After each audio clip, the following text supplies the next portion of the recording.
السلام علیکم ناظرین، رائل ناولز کی طرف سے میاں ذیشان آپ کی خدمت میں حاضر ہے۔ کیسے ہیں سب امید ہے سب خیریت سے ہوں گے۔ اللہ پاک آپ سب لوگوں کی پریشانیوں کو دور فرمائے۔ اللہ پاک آپ لوگوں کے ماں باپ کا سایہ آپ کے سروں پر تا دیر قائم و دائم رکھے، آمین ثم آمین۔ ناظرین، آج کی کہانی کا نام ایک سرکٹی ہے۔ یہ ایک شارٹ سٹوری ہے۔ تحریر اس کی ایم ایس اشرف صاحب ہیں، ان کی ہے۔ تو چلیے شروع کرتے ہیں۔ دانش، معیز، وقاص اور عابد چار دوست تھے جو بگڑے ہوئے نوابوں کے طور پر مشہور تھے۔ ان کی زندگی کا مقصد عیاشی تھا۔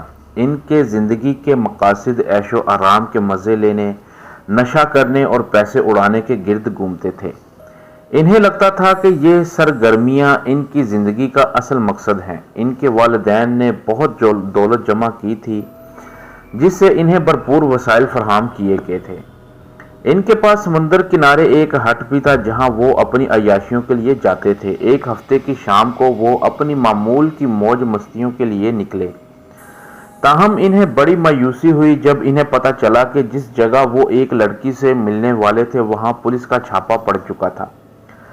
وہ سب عابد پر غصہ تھے اور سوال کر رہے تھے آخر اس نے کیوں کوئی زیادہ بہتر منصوبہ نہیں بنایا تھا؟ کیا وہ ایسی مشکل صورت میں کوئی متبادل انتظام نہیں کر سکتا تھا؟ شدید غصے کی حالت میں وہ ایک شراب کی دکان پر گئے اور بہت ساری شراب خریدی۔ انہیں لگا کہ ان کی ہفتے کی شام بے مزہ اور بے رونق گزرے گی۔ وہ ادھر ادھر گھومتے رہے امید کرتے ہوئے کہ کوئی لڑکی سڑک پر مل جائے گی جو پیسے کے لیے ان کے ساتھ چلنے پر راضی ہو جائے گی۔ تاہم اس کوشش میں وہ بالکل ناکام رہے۔ جب وہ بے مقصد گھوم رہے تھے تو انہوں نے ایک سنسان سڑک پر گزرتے ہوئے ایک شخص کو موٹر سائیکل پر جاتے دیکھا۔ چاروں دوستوں نے سوچا کہ شاید کسی کی مدد کرنا ایک نیک کام ہوگا۔ یہ سوچ کر کہ شاید اس شخص کو مدد کی ضرورت ہے، دانش نے کار اس شخص کے سامنے روکی اور پوچھا، بھائی آپ کو کسی کی مدد کی ضرورت ہے؟ اتنے میں عابد نے سرگوشی کی، ٹھہرو، اس کے پاس کچھ قیمتی چیز ہے۔ اسے سن کر چاروں کی نظر فٹ پاتھ پر درخت کے نیچے کھڑی ایک لڑکی پر جم گئی۔ وہ لڑکی 20 یا 22 سال کی نظر آ رہی تھی۔ لڑکی کو دیکھ کر چاروں کے اندر کا شیطان جاگ اٹھا۔ پھر وقاص نے کہا، عابد، اب یہ تمہاری ذمہ داری ہے، تمہیں ہی اس لڑکی کو لانا ہوگا۔ متفق ہو کر عابد نے سیٹ کے نیچے سے ایک پستول نکالی۔ پستول کو پیچھے چھپا کر عابد کار سے باہر آیا۔ جیسے ہی وہ باہر آیا اس نے موٹر سائیکل پر جھکے نوجوان کو دیکھا جو 24 سے 25 سال کا لگ رہا تھا۔ شاید اس نوجوان اور لڑکی کی حال ہی میں شادی ہوئی تھی اور شاید وہ گھومنے کی غرض سے نکلے تھے، لیکن بدقسمتی سے ان کی موٹر سائیکل خراب ہو گئی تھی جسے نوجوان ٹھیک کر رہا تھا۔ عابد کے قریب آتے ہی نوجوان نے اوپر دیکھا، لیکن اس سے پہلے کہ وہ صورتحال کو سمجھ پاتا عابد نے نوجوان کے سر پر پستول تان دی اور گولی چلا دی۔ جوں ہی گولی چلی نوجوان زمین پر گر گیا۔ اس کے سر سے خون کا فوارہ پھوٹ پڑا۔ لڑکی صدمے میں جمی ہوئی کھڑی رہی، حیرت سے اس کی آنکھیں پھٹی ہوئی تھیں۔ سکتے کے عالم میں وہ اس خوفناک منظر کو دیکھتی رہی۔ اسے سمجھ نہیں آ رہا تھا کہ اسے کیا کرنا چاہیے، گویا اس کا دماغ کام کرنا بند کر چکا تھا۔ عابد ایک شیطانی مسکراہٹ کے ساتھ ایک ہاتھ میں پستول لیے لڑکی کے قریب آیا اور اس کا ہاتھ پکڑ لیا۔ اس کے جواب میں لڑکی نے بالکل مزاحمت نہیں کی۔ وہ اتنی حیران تھی کہ اسے سمجھ نہیں آ رہا تھا کہ کیا کرے۔ جب عابد نے زبردستی اس کا ہاتھ کھینچا تو وہ فوراً اس کی باہوں میں گر گئی اور بے ہوش ہو گئی۔ اس نے کبھی نہیں سوچا تھا کہ وہ اپنی زندگی میں ایسا خوفناک منظر دیکھے گی، اور اب وہ یہ سب اپنی آنکھوں سے دیکھ چکی تھی۔ عابد نے بڑے اطمینان سے لڑکی کو اپنی باہوں میں اٹھایا اور اسے کار میں لے آیا۔ اندر آ کر انہوں نے اسے اس طرح لٹا دیا کہ کوئی گزرنے والا اسے دیکھ نہ سکے۔ عابد نے تجویز کی، چلو دانش، یہاں رہنا بہت خطرناک ہے۔ پھر دانش نے کار کو وہاں سے آگے بڑھا دیا۔ اس مظلوم لڑکے کی لاش کو اس سنسان سڑک پر چھوڑ کر وہ لوگ آگے بڑھتے چلے گئے۔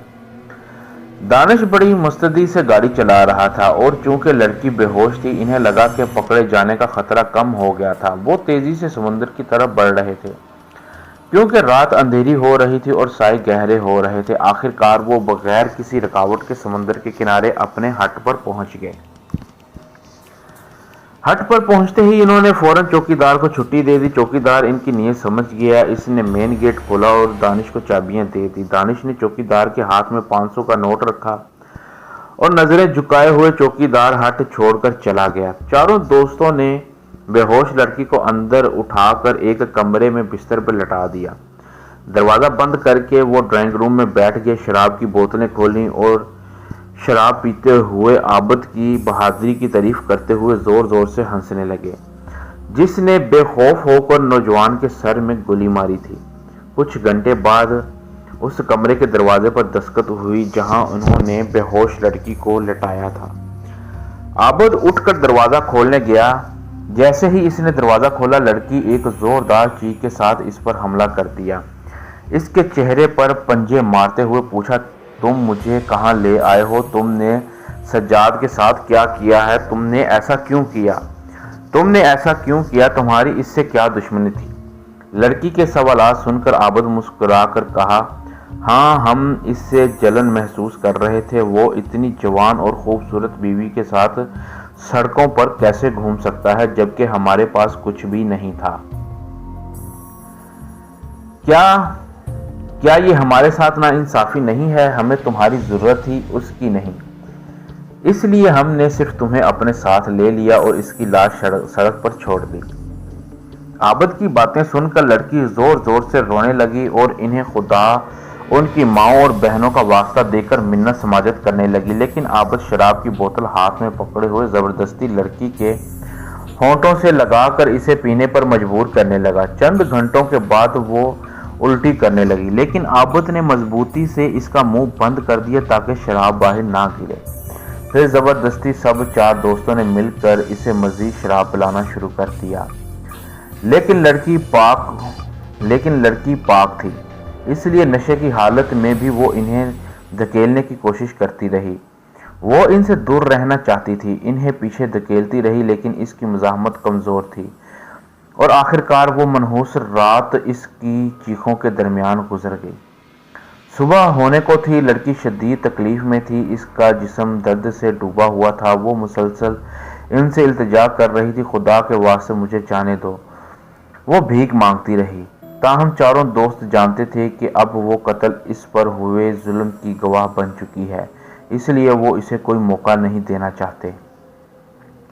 انہوں نے مل کر فیصلہ کیا کہ وہ لڑکی کو قتل کر دیں گے اور اسے کہیں قریبی جگہ پر دفن کر دیں گے۔ عابد کو اس کام کے لیے چنا گیا کیونکہ وہ سخت دل تھا اور پہلے ہی ایک قتل کر چکا تھا، اس لیے اس کے لیے یہ کوئی بڑی بات نہیں تھی۔ وہ کچن میں گیا اور ایک چاقو لے آیا اور اسے لڑکی کی گردن پر رکھ دیا۔ لڑکی نے اپنا دفاع کرنے کی کمزور سی کوشش کی، لیکن اس کا جسم بہت کمزور تھا۔ اس نے اپنا ہاتھ اٹھایا اور عابد کے چہرے پر مارا، اپنے ناخن سے عابد کے چہرے کو خراش پہنچائی۔ جواب میں عابد نے چاقو اس کی گردن پر پھیر دیا۔ گرم اور تیز خون کا فوارہ عابد کے چہرے پر پڑا اور اس کا چہرہ اور کپڑے خون سے بھیگ گئے۔ خون اس کے چہرے پر گرا اور بستر کی چادر بھی جلد ہی خون میں ڈوب گئی۔ چند لمحوں میں لڑکی کی گردن سے گڑگڑاہٹ کی آوازیں آنے لگی جب خون تیزی سے بہتا رہا، لیکن اس بے رحم عمل کے دوران بھی عابد کا ہاتھ نہیں کانپا اور اس نے لڑکی کا سر کاٹ ڈالا۔ عابد نے ہدایت کی، لاش کو اٹھا کر سمندر میں پھینک دو، جلد ہی وہ یا تو ڈوب جائے گی یا مچھلیوں کی خوراک ہو جائے گی۔ اس کی ہدایت کے بعد دانش، وقاص اور معیز نے لڑکی کی لاش کو سمندر میں پھینک دیا۔ پھر عابد نے ساحل پر ریت کھودی اور لڑکی کے سر کو ایک گڑھے میں دفن کر دیا۔ اس طرح لڑکی کے سر کے لیے ایک بے نشان قبر بن گئی۔ جب انہوں نے یہ کام مکمل کیا، سورج طلوع ہو چکا تھا۔ کام ختم کرنے کے بعد عابد ہٹ میں واپس آ کر نہایا، وہاں رکھے ہوئے کپڑے پہنے اور اتارے ہوئے کپڑے ایک بیگ میں بھر لیے۔ پھر وہ دانش کی گاڑی میں بیٹھ کر ساحل سے چل دیے، اپنے اپنے گھروں کی طرف واپس جانے کے لیے۔ انہیں پکڑے جانے کا کوئی خوف نہیں تھا اور نہ ہی ایسا لگا کہ کسی کو ان پر شک ہوا ہے۔ اگلی رات وہ سب اپنے اپنے گھروں میں اپنے بستروں پر سو رہے تھے۔ رات کے وقت دانش اچانک جاگ اٹھا۔ جب وہ پلٹا اس نے دیکھا کہ اس کی بیوی اس کے ساتھ نہیں ہے۔ اس کی نظریں کمرے میں موجود باتھ روم کی طرف چلی گئیں۔ ہلکی روشنی میں اس سے لگا کہ اس کی بیوی باتھ روم کے دروازے پر کھڑی ہے، حالانکہ اندھیرا اتنا تھا کہ صاف نظر نہیں آ رہا تھا، لیکن اسے یقین تھا کہ وہاں ایک عورت کھڑی ہے، اور کون ہو سکتی ہے سوائے اس کی بیوی کے۔ دانش نے پیار سے کہا، جان تم وہاں کیوں کھڑی ہو؟ آؤ میرے پاس لیٹ جاؤ۔ جیسے ہی اس نے اس کی بات کی، اس کے کانوں میں ایک گڑگڑاہٹ کی آواز آنے لگی۔ اس آواز سے حیران ہو کر اس نے اپنا ہاتھ بڑھایا اور اپنی بیوی کا ہاتھ پکڑ کر کھینچا۔ جب اس نے اپنی بیوی کو کھینچا تو اسے اپنے چہرے پر کچھ گرم اور گیلا محسوس ہوا۔ قریب سے دیکھنے پر دانش کو اندازہ ہوا کہ اس نے اپنی بیوی کا ہاتھ نہیں بلکہ اس لڑکی کا ہاتھ پکڑا تھا جس کی لاش وہ اس کے دوست سمندر میں پھینک چکے تھے۔ لڑکی کا سر غائب تھا، اس کی جگہ ایک کٹی ہوئی گردن تھی جس سے خون کا فوارہ پھوٹ رہا تھا، جس سے گڑگڑاہٹ کی آواز پیدا ہو رہی تھی کیونکہ خوف اس کی سانس کی نالی کو متاثر کر رہا تھا۔ دانش نے زور سے چیخ ماری اور پیچھے ہٹنے لگا۔ اس سے دور سے ایک آواز سنی جو اس لڑکی کی معلوم ہو رہی تھی، جو کہہ رہی تھی، میرا شوہر کہاں ہے؟ میرے شوہر کو بلاؤ، وہ کہاں ہے؟ پلیز میرے شوہر کو میرے پاس لے آؤ۔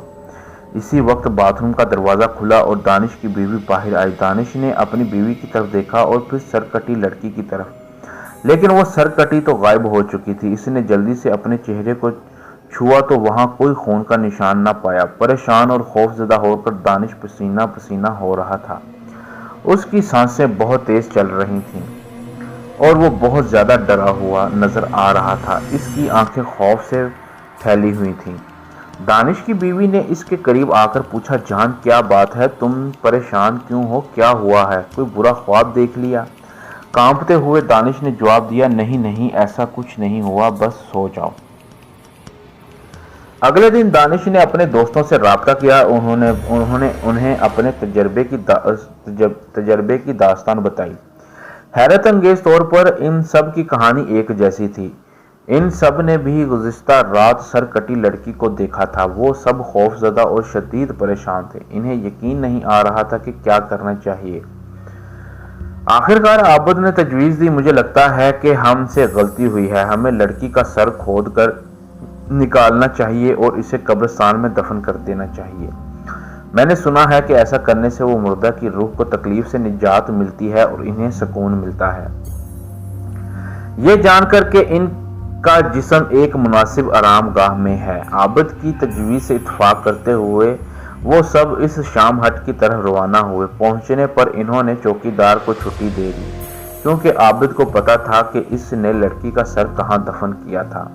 وہ اس جگہ پر پہنچے، زمین کھودی اور سر نکالا۔ رات کا وقت تھا اور سمندر کے سنسان کنارے پر کوئی نہیں تھا۔ وہ ایک ایسی جگہ تھی جہاں لوگ عموماً رات کو نہیں آتے تھے۔ خاموشی سے انہوں نے لڑکی کے کٹے ہوئے سر کو ایک بیگ میں رکھا اور اپنی کار کی طرف لوٹے۔ یہ کام اتنا مشکل نہیں تھا جتنا وہ سمجھ رہے تھے، پھر بھی وہ سب پسینے سے شرابور تھے۔ خوف اور دہشت سے ان کے چہروں کا رنگ فق تھا اور ایک دوسرے سے بات تک نہیں کر رہے تھے۔ وہ کار میں بیٹھے اور چل دیے۔ انہوں نے اپنے ہٹ سے تھوڑی دوری طے کی تھی جب انہوں نے ایک لڑکی کو اپنی کار کی طرف آتے دیکھا۔ جیسے ہی وہ ان کے پاس پہنچے وہ دہشت سے چیخ اٹھے۔ وہ وہی لڑکی تھی جسے انہوں نے 2 دن پہلے بے رحمی سے اس کی عزت لوٹی، اس کے شوہر کا قتل کر کے اس لڑکی کا بھی قتل کیا تھا۔ اس نے اپنے ہاتھ کار کے ہونٹ پر رکھے اور پھر ایک آواز ان چاروں کے کانوں میں گونجی، میرا شوہر کہاں ہے؟ میرے شوہر کو میرے پاس لاؤ۔ تم نے میرے شوہر کو کہاں چھوڑ دیا ہے؟ میرے شوہر کو یہاں بلاؤ، وہ کہاں ہے؟ پلیز میرے شوہر کو ڈھونڈو۔ اچانک کار آگے کی طرف جھکنے لگی اور پیچھے سے اٹھنے لگی۔ وہ حیران تھے کہ وہ سرکٹی اتنی طاقتور کیسے ہو سکتی ہے۔ ایسا لگ رہا تھا کہ وہ شاید کار کو پلٹ دے گی۔ دانش اچانک ہوش میں آیا، کار کو ریورس گیئر میں ڈالا اور ایکسیلیٹر پر پاؤں دے دیا۔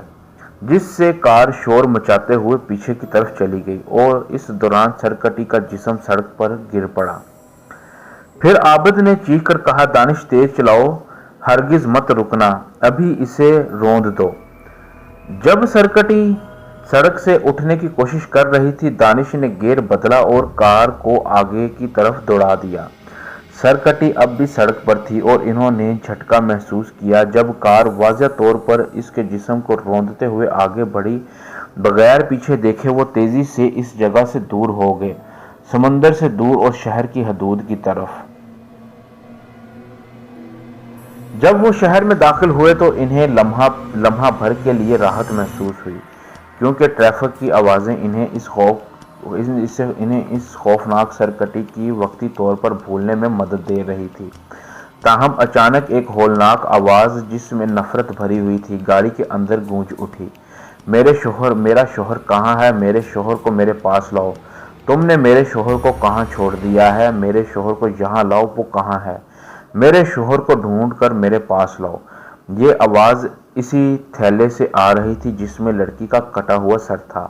خوف سے کانپتے ہوئے وہ سب بھانپ رہے تھے اور کسی میں بھی کچھ بولنے کی ہمت نہیں تھی۔ تھیلے سے آنے والی آواز بھاری ہوتی جا رہی تھی، خوفناک ہوتی جا رہی تھی۔ آخر کار وہ ایک قبرستان تک پہنچے، گاڑی کا دروازہ کھلا اور باہر نکل آئے۔ عابد تھیلے کو تھامے ہوئے جس سے لڑکی کی خوفناک آواز مسلسل گونج رہی تھی، جو اب کئی آوازوں میں بدل چکی تھی۔ میرے شوہر کو کہاں رکھا ہے؟ میرے شوہر کو میرے پاس لاؤ۔ تم نے میرے شوہر کو کہاں چھوڑ دیا ہے؟ میرے شوہر کو یہاں بلاؤ، وہ کہاں ہے؟ میرے شوہر کو ڈھونڈو، میرے پاس لاؤ۔ اس وقت تھیلا شدید طور پر ہل رہا تھا، گویا کٹا ہوا سر باہر نکلنے کی کوشش کر رہا تھا۔ ان چاروں کی حالت خوف سے بہت بری ہو چکی تھی۔ ایسا محسوس ہو رہا تھا کہ ان کے دل خوف کی شدت سے پھٹ جائیں گے۔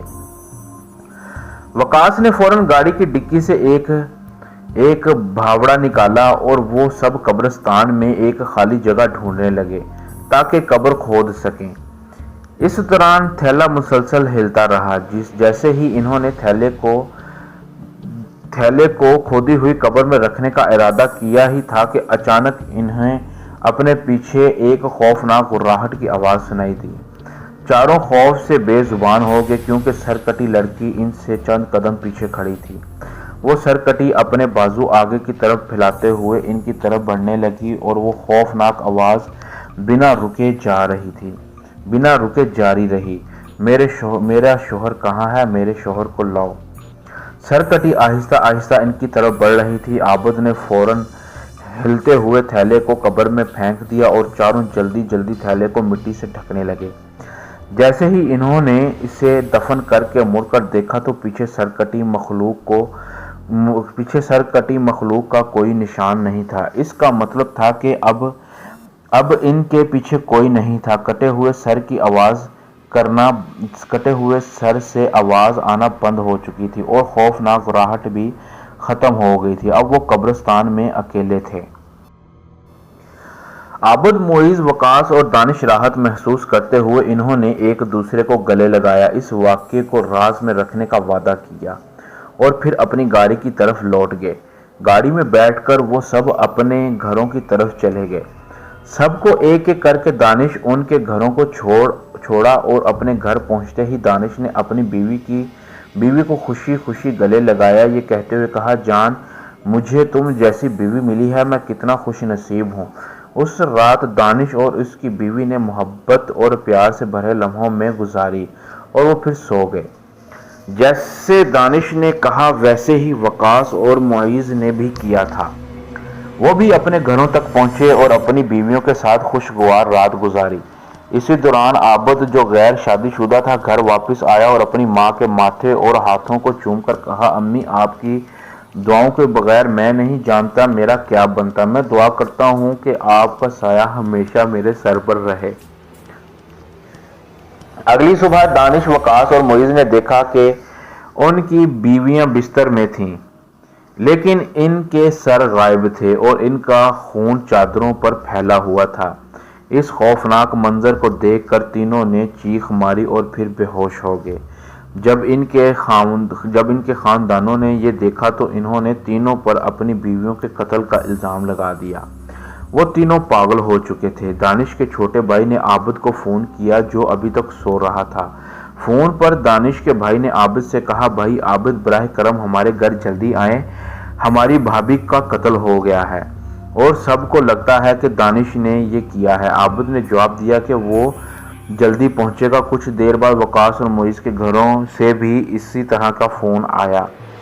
عابد حیران تھا کہ یہ کیسے ممکن ہے کہ تینوں نے ایک ہی رات میں اپنی اپنی بیویوں کا قتل کر دیا ہو۔ کچھ تو غلط تھا۔ وہ فوراً اٹھا، باتھ روم میں تازہ دم ہوا، کپڑے بدلے اور باہر نکلتے ہوئے اپنی ماں کے کمرے کے قریب بلند آواز میں پکارا، امی میں اپنے دوستوں کے گھر جا رہا ہوں، لگتا ہے کچھ بہت برا ہوا ہے، جیسے کوئی سنگین واقعہ پیش آیا ہو۔ لیکن اسے اپنی ماں کی طرف سے کوئی جواب نہیں ملا۔ وہ دوبارہ زور سے بولا، امی میں اپنے دوستوں کے پاس جا رہا ہوں، ان کے ساتھ کچھ بہت برا ہوا ہے، پلیز دعا کریں کہ سب ٹھیک ہو جائے۔ لیکن ایک بار پھر اسے اپنی ماں کی طرف سے کوئی جواب نہیں ملا۔ عابد نے دروازہ کھولا اور آہستہ سے کمرے میں داخل ہوا، لیکن جیسے ہی اس کی نظر بستر پر پڑی اس نے ایک زوردار چیخ ماری۔ اس کے سامنے اس کی ماں کا جسم بغیر سر کے پڑا تھا۔ عابد چیخنے لگا اور خود کو پیٹنے لگا۔ وہ بلند آواز میں چیخ رہا تھا، نہیں نہیں نہیں، میری ماں نہیں، یہ کیسے ہوا؟ اور پھر وہیں عابد بے ہوش ہو گیا۔ سرکٹی نے اپنا بدلہ لے لیا تھا اور اب 4 دوستوں کو اپنے کیے کی سزا باقی زندگی کے لیے بھگتنی تھی۔ تو ناظرین، یہ تھا آج کا واقعہ۔ دوستو، واقعہ پسند آیا ہو تو کمنٹس کر کے لازمی بتائیے گا۔ اللہ آپ کے تمام گھر والوں کو ہمیشہ خوش و خرم رکھے، آمین ثم آمین یا رب العالمین۔ مزید اچھی ویڈیوز دیکھنے کے لیے ہمارے چینل رائل ناولز کو لائک کریں، سبسکرائب کریں اور شیئر کریں اور بیل آئیکن پر کلک کرنا نہ بھولیے۔ اگر کسی کے ساتھ کوئی واقعہ پیش آیا ہو تو نیچے دیے گئے ڈسکرپشن میں ہمارا ای میل ہے، وہ اپنا واقعہ وائس نوٹ میں ہمیں میل کرے، ہم اس کا واقعہ اگلے دن اپنے ویڈیو میں نشر کریں گے۔ شکریہ۔